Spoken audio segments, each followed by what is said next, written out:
Welcome to this episode of BeatTeacher Burnout. I wonder, are you a parent? Are you struggling in your teaching role with work-life balance? How are you today? Because I'm joined by Dr. Masi, who is a burnout expert who looks at work-related burnout, parental burnout, work-life balance, all these different areas. So I'm really excited to see where we go this week with the podcast. So welcome, Dr. Masi. Thank you, Rowena. It's wonderful to be here. Brilliant. Do you want to just tell people a little bit about you? Okay, so I'm a medically trained doctor. So I trained in sport and exercise medicine and then added on a few different specialties, lifestyle medicine, as well as health coaching. So to have that holistic approach to taking care of individuals. And so I'm originally from Zimbabwe, now live in Australia, and my family's here in Sydney, Australia.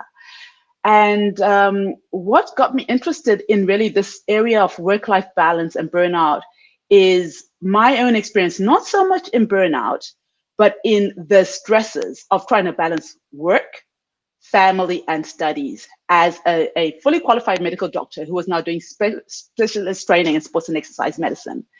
And so it was a time when I had two kids, and a husband as well who was studying for his exams. And I'd go to work during the daytime, pick up the kids from daycare, quickly get them washed and fed, then study up until the late hours of the night. And I was doing this on repeat because you need to study for the exams about a year in advance.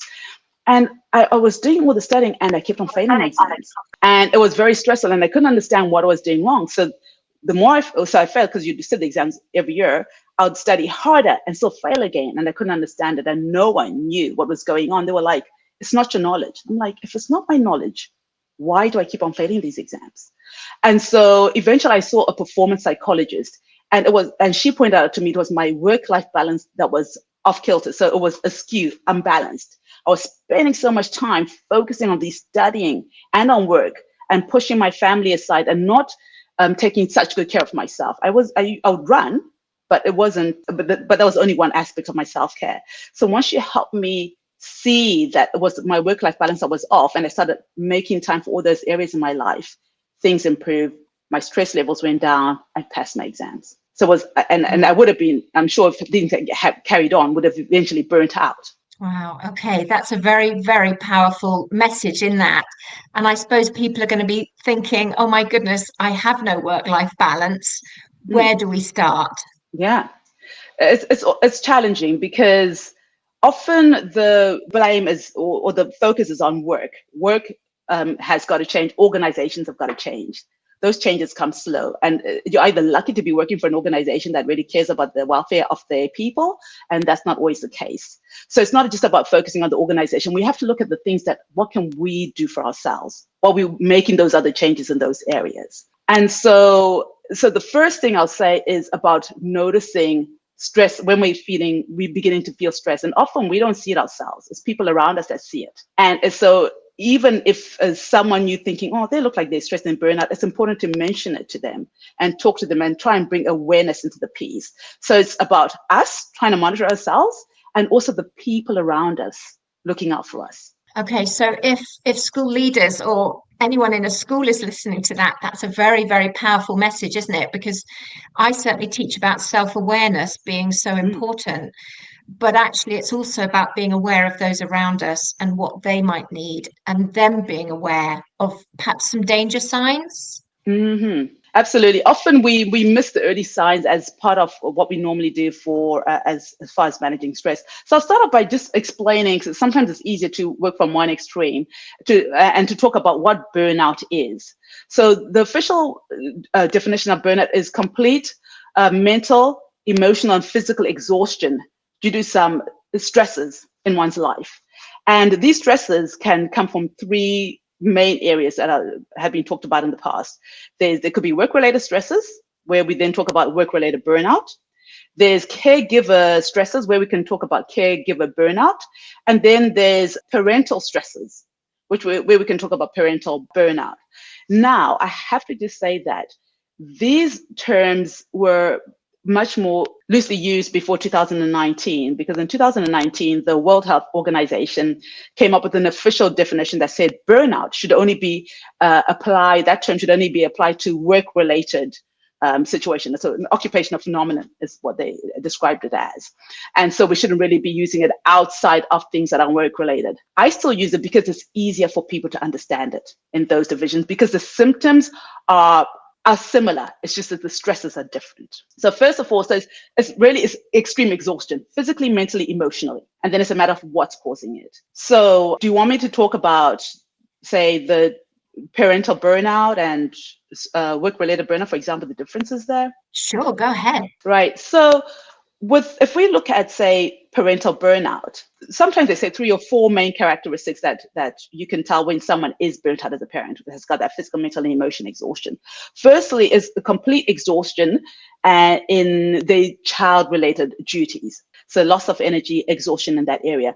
Then there's the distancing from their children. And then the next stage is really about them finding a lack of enjoyment in their parenting duties. So this is a parent who may have enjoyed time with their children, but they're not enjoying that so much. And then the fourth component is contrasting, where you look at yourself and you feel that you're not the parent that you used to be. So these are broad generalizations of what the symptoms of parental burnout. And there's also not just the emotional and mental load of it, there are also physical symptoms that can begin to manifest, whether it's besides that tiredness, the headaches, body aches, and other things come into play. Now, if we compare that to, say, work-related burnout, that is related to the stresses, particularly relating to work. And often there's with work-related burnout, there's the loss of efficiency as a professional. Sometimes there's also the cynicism, where one becomes cynical or negative about their work. And the other thing is just having that lack of motivation in their work-related issues. So as you can see, with work-related, it's mainly work that's draining. With the parental, it's mainly the parenting duties that are draining. Okay, I mean, the obvious thing that, I mean, you've slightly covered it already, is that, so I'm a parent of 4 amazing children. I was working full time and I had 2 elderly parents at that point. So I guess life is messy, isn't it? Yeah, exactly. So we're not just in one compartment and then we move to another one. There's multiple things going on. Like you said, you're a parent, you're also a caregiver, you're also working. And it's very easy to become exhausted. And sometimes it's all imagined, you're not quite sure what's exhausting you. But with that burnout, it's when you begin to feel that resentment or that negativity in that certain one area. But that's when we've gone to that over the tip. It's about recognizing the stresses. And you don't have to know, okay, what is causing it? It's a matter of, okay, saying, I'm stressed. I'm not quite sure what's going on. And just coming back to yourself and saying, I need to do something for myself. And it's coming back to managing oneself and taking care of oneself, which is the hard part, being aware of it and then doing it, especially for people who are givers or people who are perfectionists. For example, in the parenting burnout, you find that the personality traits of a person are the things that are more likely to tip them into burnout. Yeah, we talk a lot about, well, certainly for me, before I burnt out, I recognized I was a perfectionist, I was a people pleaser, didn't have boundaries, all those common things. Absolutely. And there's also the circumstances which you can't always help. For example, the aging or the sick patients or sick patients, parents, and also even with the children, the different personalities. If a child's got special needs, that causes a lot more stress. And so an interesting thing is the way to look at this burnout that happens, or this work-life imbalance, is usually when there's an imbalance of the stresses and the resources. So when you have so much stress that the resources, that they outweigh the resources, that is what tips you into burnout. So it's a matter of saying, okay, there's going to be stresses in our life. That's normal.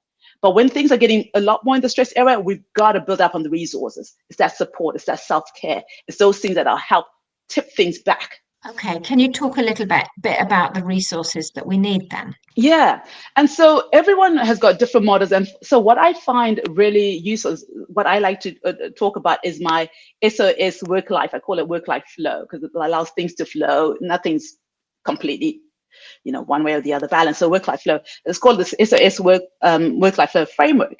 And the key things to remember is just the SOS. And there are 3 key factors that are really helping in that resources section when the stresses are beginning to weigh down on you. It's self-care.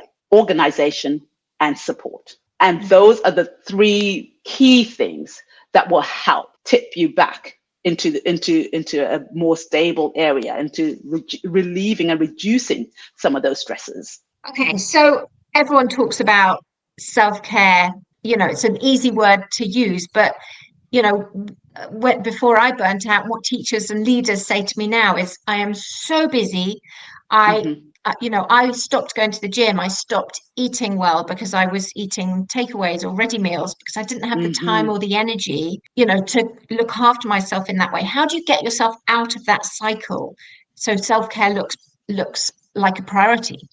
Yeah. So the thing is that there's different types of self-care. There's the one where we're putting on our makeup, we're having our nails done, we're having hair done. There's that external self-care. And that's also important because it feels good. I kind of see it as a band-aid effect in a way, because we need to address the inner part of us from the inside out, or inside and outside. So we really need to address those things. And self-care is really things that we do every day. So I again, because I like having these like little frameworks and these little structures that make it easy for people to remember. So within self-care, I consider there are 5 key factors for self-care. And so these are physical activity, so moving your body. I don't say exercise, because exercise is a structured form of physical activity, where it's going to the gym, but it's really physical activity. It could be going for a walk, could be playing ball with your kids, just moving around, going for a walking meeting. So it's physical activity is the first one. The second one is mental activity, which is the way we think, the stories we tell ourselves. So so reframing some of those thoughts that we have. So mental activity is really important. And so, which is really mental health, well-being strategies. The third thing is sleep. Sleep is so important.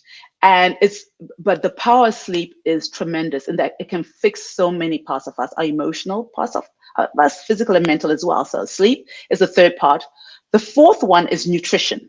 I say nutrition is what we eat and drink, what we feed our bodies. Because when you feed ourselves with foods and drink and liquids or fluids that give us long-lasting, sustainable energy, that are slow-release foods, that aren't those quick, fast foods that quickly give us sugar, spice, and things like that, then we have the energy to go longer, rather than having these peaks and troughs as we eat lollies or whatever it is, even with alcohol, with that relaxation temporary effect. And then the fifth part is social and soulful connections. It's connection. So spending time with the people we love, the people who fill our hearts up and lives up, whether it's our children, our friends, or whoever it is. And I also say soulful, spending time with ourselves. So for me, those are the 5 key pillars. And when you think about it, when you hear me, sometimes when people hear me say that, they think, oh, that's a lot. How am I going to do all that? But it's stuff we do every day. We all need to move and get to places, whether, even if you're in a wheelchair, you get yourself somewhere. We always thinking. And sometimes, and they say we have thousands of thoughts. I don't know, all these numbers that are thrown around, I can never remember. But it's also about quieting the mind. And that can be hard, never completely keeps quiet. But it's also about recognizing, what am I saying? What are the messages that I'm telling myself out there? Yeah. So we're always thinking. The other thing, sleep. We all need to sleep. Sometimes we try and go without it, but eventually we sleep. So sleep is something that we naturally do. We all need to eat and drink. Yeah, And okay. then it's I hear that, and it's brilliant. I think teachers would be shouting at you here saying, I get that, and I'm doing my best, but I can't switch off from work because it's so all invading and pervasive. I'm worrying about the children. I'm worrying about the unfinished tasks. How am I going to manage to be energetic when I go in tomorrow? And therefore, I'm not sleeping. Yeah, it's a challenge. It's not something that you can switch on and off, and it depends on how long these symptoms have been going on. But it's just about doing one small thing. It might be that, okay, it's hard to turn off your brain completely, and a thing that you can do is that, like, these 5 pillars that I talk about self-care, they all work in combination. And I say that each of them by themselves is important, but together they form a powerful fist that that really gives us a lot of strength. So you might not be able to get sleep right now, but maybe you can go for a walk, even if it's a 15-minute walk. It's just something that gets your blood flowing. It gets you out in nature, relaxing. Your body knows what to do. We just give it like little triggers. And you might find that if you can make just a little bit of time of physical activity and just try and make it consistent, you find changes, because the more we move our bodies, and we find that our appetite, we want to eat healthier, and it also helps improve our sleep. So you might not be able to sleep straight away, but you can do something else in that department. You might say, and you might already be doing all that physical activity stuff. Another thing you might think of, okay, maybe I can look at the area of nutrition. Maybe I'll have one less cup of coffee a day. Maybe it's just an extra piece of fruit. And I'm just going to see if I can have an extra piece of fruit. If it's going to be just once a day or twice a week, I'm going to try that. And just trying one thing out at a time, not thinking, oh, try to sleep, or try to physical. Do one thing. If you're going to say do the 15-minute walk, try and do that consistently. And when you start getting that going for a few weeks, then you get a pattern going, then add the next thing, add the next layer, and think, okay, now maybe I'll add that piece of fruit. It might be, I'll have the fruit one day on a Wednesday is my fruit day. You might still be doing the chocolates, but you add it bit by bit, not try and do it all in one go, because it doesn't work, just like diets. Okay, so we're talking small steps, achievable, and one bit of your 5 things that creates the strong fist. Yeah. Taking one bit might knock on others slowly. So it's a small, consistent change is what we're looking at, which is so doable. Thank you. So yeah. Then in your SOS flow model, you talked about self-care, which we've slightly covered, then organization, because a lot of teachers are working 7 till 7 and then one day at the weekend. So can different ways of organization help us to change our work-life balance? Yes, some people are very good at organization. And sometimes it's good to maybe get some tips from them about what can I do to be a little bit organized, whether it's scheduling something or, for example, having a time, okay, at this time, which is hard, I'm not going to be looking at my computer anymore. It could be at 6 p.m., computer's off, so it's setting those boundaries as well, and deciding, okay, for example, that times, whether it's putting in a certain activity in place, maybe speaking to your work as well and asking them for help with organization, whether it's your teaching schedule. Do you need to get extra help? Does someone else have a strategy that they use that's helpful, that they find helps them be able to do things a little bit more efficiently? I love that, because I'm just thinking that, when you were in your story, when you were struggling with not passing your exams, because presumably you were super organized, because you had to sort your children, you had to sort your work, you had to get enough done, but it wasn't the right balance, was it, to make you effective? No, it wasn't. I was doing a lot, and I was trying to use the whole 24 hours to try and get things done. So I'd work until the last minute. And I remember the daycare, if you didn't pick up your child by 6 o'clock, there was like $1 a minute they'll charge you. So, and you'd be fighting 5 o'clock traffic to try and get to the childcare on time. So, and then you get the traffic on to go back and all that. So I was not a naturally organized person, and I'm still not the most organized person on the planet. And so for me, that was a real challenge. But motherhood kind of forces you to be a bit more organized, and you have to feed the child on time. You have to do certain things, otherwise things don't work out as well as you want to.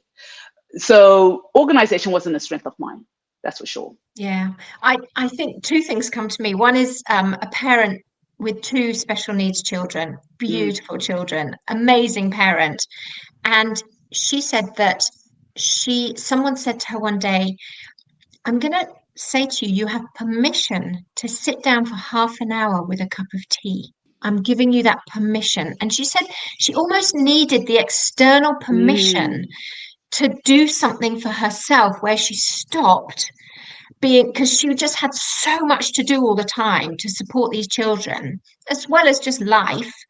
Yeah. But she needed that permission. And the other thing that comes to me is it was much younger teachers who said to me, once a week, I leave work on time.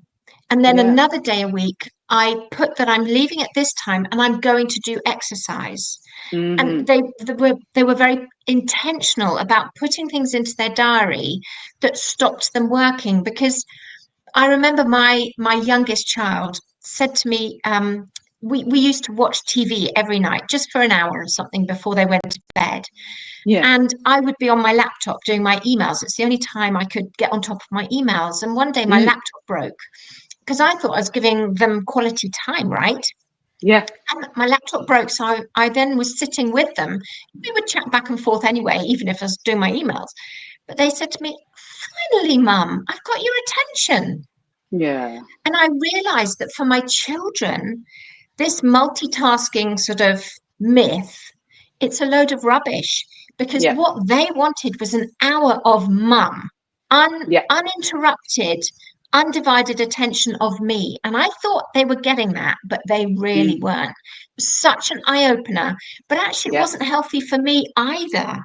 Yeah. And I guess as parents, as educators, whatever your role is, it's really difficult, isn't it, to give ourselves quality time, our children quality time, our Yeah. partners quality time, our Yeah. maybe parents, our friends. It's a stretch, isn't it? It's a stretch. And as part of as you said, like you were there working, and you're also there, parenting, being mom, and thinking that you're having that time with your kids. So you're physically present, but you're mentally Hmm. and emotionally absent. And Yeah. it's that mental and emotional presence that they seek. So even if you're both lying there on the couch or whatever, watching the same show, and it's not so much that you're talking, they feel that presence.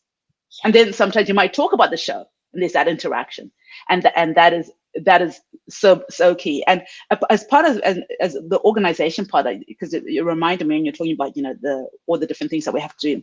Part of the organization is another little thing that I like to use is like saying we are one person with multiple different roles. And so that organization framework, sometimes it's about, we can feel overwhelmed when everything's a mash, like how you're the carer and the parent and the teacher and all this other stuff that was going on in your life, and you're like, it becomes overwhelming. And you don't know where you're not giving enough attention. And part of the organization strategy that I really like to use is saying, as one person, would think of yourself as having, say, 4 main different roles. And those roles are, for example, your personal role, there's your partnering role, there's your parenting role, and there's also your professional role. And I'll just explain what those 4 roles are. So as one person, for example, the personal part is the part of you that's self-care, the things that you do for you, Rowena. The parenting role is the things that we do for our children, where they're spending time together, watching TV together with that broken laptop. Yeah, not on the laptop, but you and the child together.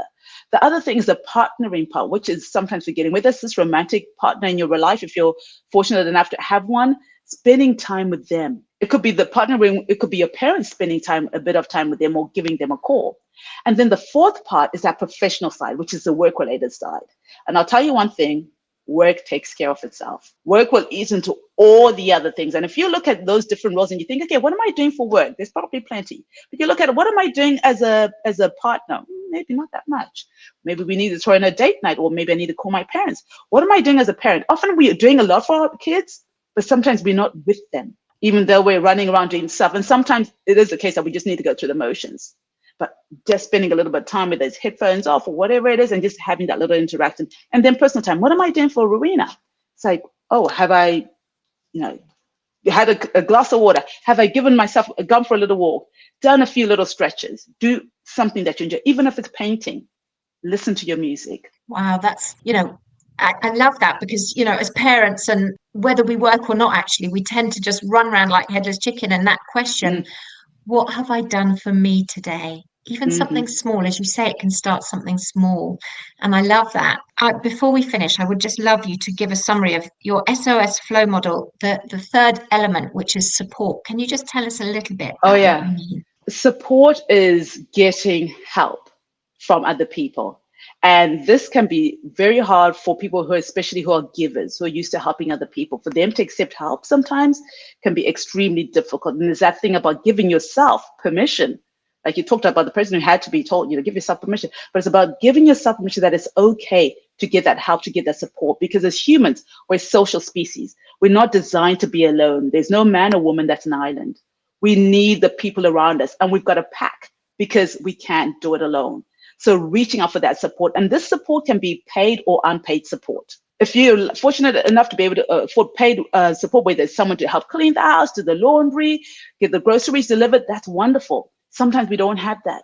But there's also unpaid support. It's the people within your home, your children, teaching them to, yes, load the dishwasher, or scrape up their food depending on their age and put their plate away, tidy up their rooms enough, ignore the other bits and pieces lying around. So it's about empowering them, speaking to your partner. let's share out the household duties and the childcare. And this one is a really challenging one because usually everyone's pretty busy and there's high stress, and trying to open that conversation can lead to arguments and things. And sometimes one feels like, you know what, I don't have the energy for this. I'll just rather do it myself and not deal with this. But we become enablers. And then we eventually erupt because we can't do it alone anymore. But I have to recommend to your audience this Fair Play. There's this book called Fair Play, which is fantastic. It's written by a lady called Eve. I can't remember her name, begins with an R. I think Radisky, but Fair Play it's called.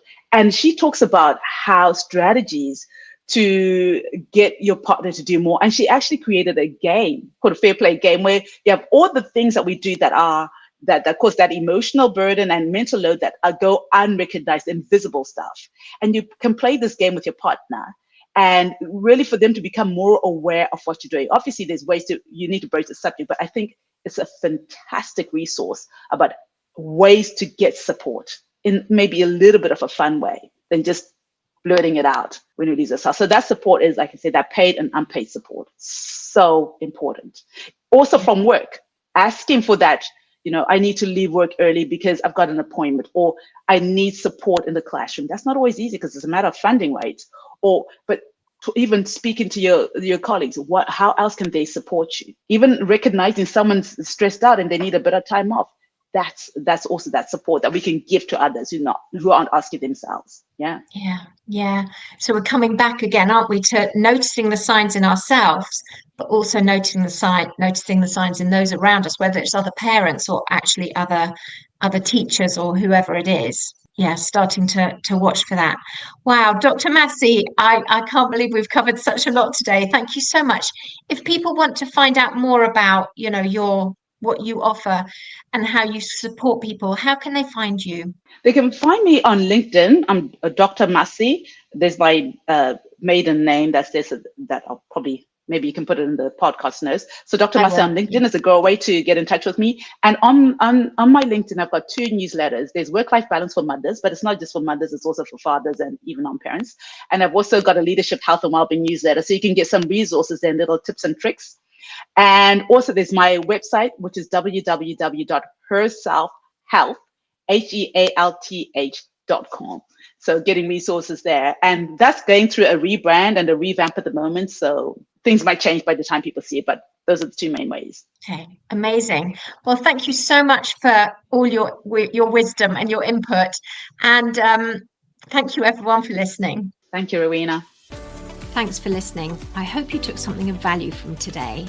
If you want to connect, I'm at rowenahicks.com, or I have a Facebook group, which is Preventing Teacher Burnout. So I look forward to connecting to you at one of those.